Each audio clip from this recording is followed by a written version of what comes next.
अस्सलाम वालेकुम दोस्तों, आज की इस वीडियो में हम बात करेंगे टोट क्या होता है और इसके एसेंशियल एलिमेंट्स कौन कौन से हैं। तो सबसे पहले टोट क्या होता है। टोट जो वर्ड है वो एक फ्रेंच वर्ड है जो कि एक लैटिन वर्ड टोटम से अहज हुआ है, जिसका मतलब होता है रोंग, मतलब किसी को खामखा तंग करना। ये सब कुछ टोट है। जो शख्स टोट कमिट करता है उसे टोट फीजर, और जो एक्ट कमिट हुआ होता है मतलब जो रोंग हुआ होता है उसे टोटियस एक्ट कहते हैं। सिविल और कॉमन लॉ में किसी तरह का भी जो हार्मफुल बिहेवियर होता है, जैसे कि किसी को तंग करना, किसी को बॉडीली इंजरी देना, किसी की प्रॉपर्टी पे घुस जाना बगैर उसकी मर्जी के, जैसे कि ट्रेसपास टू लैंड हो गया, या किसी को बेइज्जत करना, डिफेमेशन करना, या किसी की डिसरिस्पेक्ट करना, या किसी को जलील करने की कोशिश करना, ये जो तमाम क्राइम्स हैं ये सारे टोट में आते हैं। टोट कोई आज से मौजूद नहीं है बल्कि कई सालों से ये मौजूद है। जैसे मुख्तलिफ सिस्टम्स में मुख्तलिफ नामों से जाना जाता था। जर्मन्स में अनलॉफुल एक्ट्स और फ्रेंच में एक टर्म यूज होती थी डिलीट्स, उस तरह के नामों से जाना जाता था।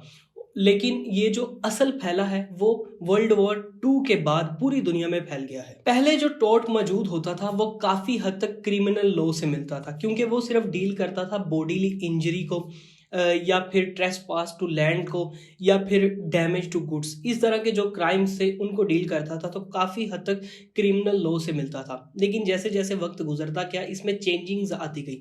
जैसे कि 19th सेंचुरी में इसमें इकोनॉमिकल जो क्राइसिस वगैरह थे, जो डैमेजेस वगैरह थे वो ऐड हुए, और 20th सेंचुरी में इसमें जो साइकोलॉजिकल डैमेजेस वगैरह थे, या फिर प्राइवेसी किसी की हर्ट करना, वो ऐड हुई। इस तरह से मुख्तलिफ चेंजेस आई, जिसके बाद अब के दौर में ये जो है ये ना तो क्रिमिनल है और ना पूरी तरह सिविल है, बल्कि मिड में है दोनों के, और झुकाव ज्यादा सिविल की तरफ है। इसके फंक्शंस की अगर बात की जाए तो इसके 3 बड़े फंक्शंस हैं। एक पहला पनिशमेंट देना, जो भी कोई टोर्ट कमिट करता है उसे पनिशमेंट देना। दूसरा डेटरेंस, अगर कोई टोर्ट कमिट करता है, कोई रॉन्ग करता है तो उसे डराना धमकाना कि वो दोबारा वो काम ना करे। और तीसरा है कंपनसेशन, जब किसी ने किसी का नुकसान कर दिया तो फिर उसे ये ज़रूरी है उसके लिए कि वो कंपनसेट करे, उसे वो जो नुकसान दिया है वो फ़ायदा पहुंचाए। टोर्ट में एक मैक्सिमम यूज़ होती है ओबिजिस एबी रेमेडियम, मतलब where there is wrong there is remedy.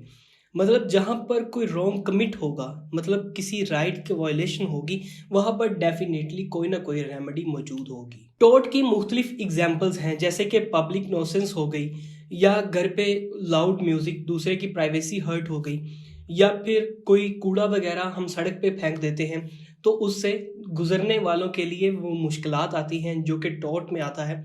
इस तरह के जो तमाम क्राइम्स हैं छोटे मोटे, जैसे गली में गधा गाड़ी खड़ी कर दी, या फिर कोई नंगी वायर छोड़ दी जिससे करंट पास हो सके, या फिर अपने घर की दीवार बाहर की तरफ गिरा दी, ये तमाम जो क्राइम है ये सारे टोर्ट में आते हैं। और टोर्ट में जो पनिशमेंट्स दी जाती हैं वो नेचर ऑफ क्राइम पे डिपेंड करती हैं। मिसाल के तौर पे अगर ए ने बी को डिफेम करने की कोशिश की, और बी जो है वो एक पियन है, तो उसकी पनिशमेंट माइनर होगी, छोटी होगी, थोड़ी होगी।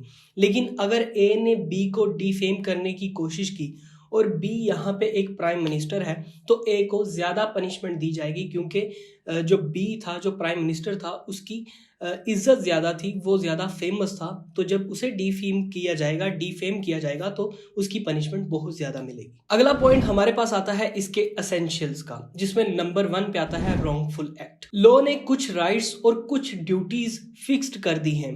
जब कोई रॉन्गफुल एक्ट होता है तो अगर किसी का राइट वॉयलेट होता है तो फिर ये एक रॉन्गफुल एक्ट है, जो कि अगले बंदे को डैमेज करता है, उसे किसी तरह की इंजरी देता है या उसे नुकसान पहुंचाता है, तो ये सब कुछ रॉन्गफुल एक्ट में आता है। मिसाल के तौर पे अगर हमने अपना लाउड म्यूजिक, मतलब घर पे म्यूजिक सुन रहे हैं और उसे लाउड कर दिया, तो साथ वाले घर की प्राइवेसी हर्ट हुई, जो कि उसका राइट इन्फ्रिंज हुआ, तो ये भी टोर्ट में आएगा। हमने गली में गधा गाड़ी खड़ी कर दी, जिसकी वजह से जो वहाँ से लोग गुजर रहे हैं, मतलब जो सारे लोग वहाँ से गुजर रहे हैं, उन्हें तकलीफ पहुँच रही है, जो कि टोर्ट में आता है। तो इस तरह के जो तमाम क्राइम्स हैं वो सारे रॉन्ग्स हैं और वो टोर्ट में फॉल करते हैं। दूसरा एसेंशियल आता है ड्यूटी इम्पोज्ड। जैसे कि लॉ ने हमें कुछ राइट्स दी हैं, तो हम पे कुछ ड्यूटीज भी इम्पोज की हैं कि हमें अगले के राइट को इन्फ्रिंज नहीं करना। मिसाल के तौर पे जैसे मैंने पहले 2 मिसालें दी, उसी तरह जब हम अपने मतलब हमें एक राइट दिया गया है कि हम अपने घर पे म्यूज़िक सुन सकते हैं, हम अपने घर पे कंस्ट्रक्शन कर सकते हैं, लेकिन ये ड्यूटी भी इम्पोज़ कर दी कि हमारी उस कंस्ट्रक्शन से, हमारे उस म्यूज़िक से किसी दूसरे को नुकसान ना पहुँचे, उसकी प्राइवेसी हर्ट ना हो। तो ये एक दूसरा एलिमेंट है जो कि है ड्यूटी इम्पोज्ड। अगला पॉइंट आता है लीगल डैमेज। डैमेज और डैमेजेस ये दो टर्म्स हैं जो कि बिल्कुल मुख्तलिफ हैं। डैमेज का मतलब होता है कोई हार्म, कोई इंजरी, और डैमेजेस का मतलब होता है कंपनसेशन, किसी को मुआवजा दिलवाना। और इसमें एक और टर्म यूज होगी इंजरी, जिसका मतलब होता है वॉयलेशन ऑफ लीगल राइट्स। इसमें दो मैक्सिम्स आती हैं जो कि डिफरेंट पर्सपेक्टिव्स को बयान करती हैं। जैसे कि पहली मैक्सिम है इंजुरिया साइन डैमनम, मतलब इंजरी हुई विदाउट डैमेज। एक केस लॉ है एशबे वर्सेस वाइट 1703। इसमें क्या हुआ था कि वाइट ने एशबे को रोक दिया था, उसका वोट कास्ट नहीं होने दिया था, उसके राइट टू वोट को इनफ्रिंज किया था। मिसाल के तौर पे एक शख्स जो कि पीटीआई के इमरान खान को वोट देना चाहता है, लेकिन कोई नॉन लीग का बंदा उसे रोक देता है। तो इसी तरह वाइट ने एशबे को रोक दिया था, लेकिन इसमें वॉयलेशन हुई थी, इंजरी उसे पहुंची थी, लेकिन कोई डैमेज नहीं हुआ था।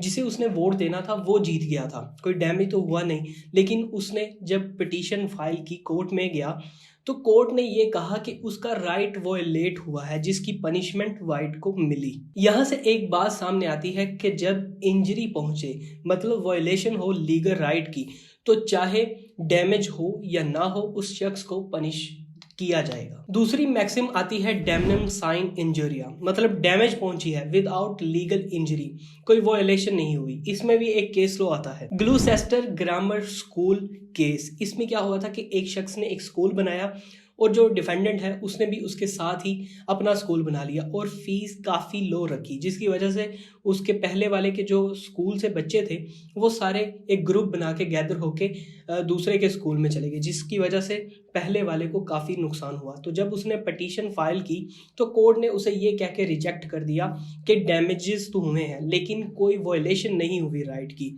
मतलब ये उसका हक है, ये उसका राइट है कि वो कहीं पे भी चाहे तो अपना स्कूल बना सकता है। और चौथा एसेंशियल हमारे पास आता है रेमेडी।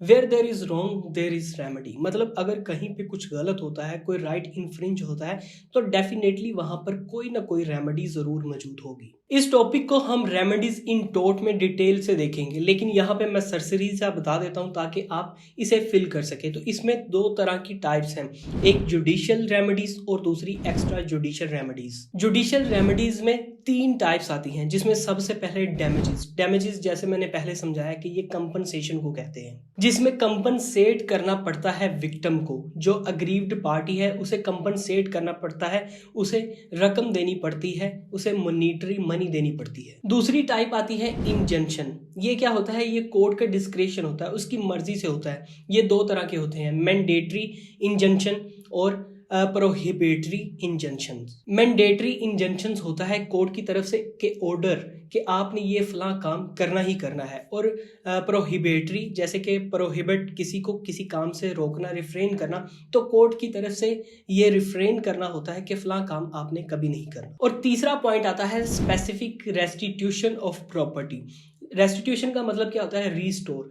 किसी की कोई गुड्स में कोई डैमेज हुआ है या किसी की प्रॉपर्टी का कोई डैमेज हुआ है तो उसे रीस्टोर करके देना, कोर्ट उसे रीस्टोर करके देती है, तो ये भी एक रेमेडी है। इसी तरह ही एक्स्ट्रा जुडिशियल रेमेडीज में भी 5 काइंड्स हैं इसकी, जैसे कि आपको स्क्रीन पे नजर भी आ रही होंगी। तो इसे हम रेमेडीज इन टोट में मुकम्मल डिटेल से कवर करेंगे, लेकिन इस क्वेश्चन में अगर आप सिर्फ इनके नाम ही लिख देते हैं तो भी इनफ होगा। तो गाइज ये थी आज की वीडियो। उम्मीद करता हूँ ये वीडियो आपको अच्छी लगी होगी। वीडियो अच्छी लगी हो या वीडियो की समझ आ गई तो वीडियो को लाइक करें और इस चैनल को फॉलो करना ना भूलिएगा। खुदा हाफिज।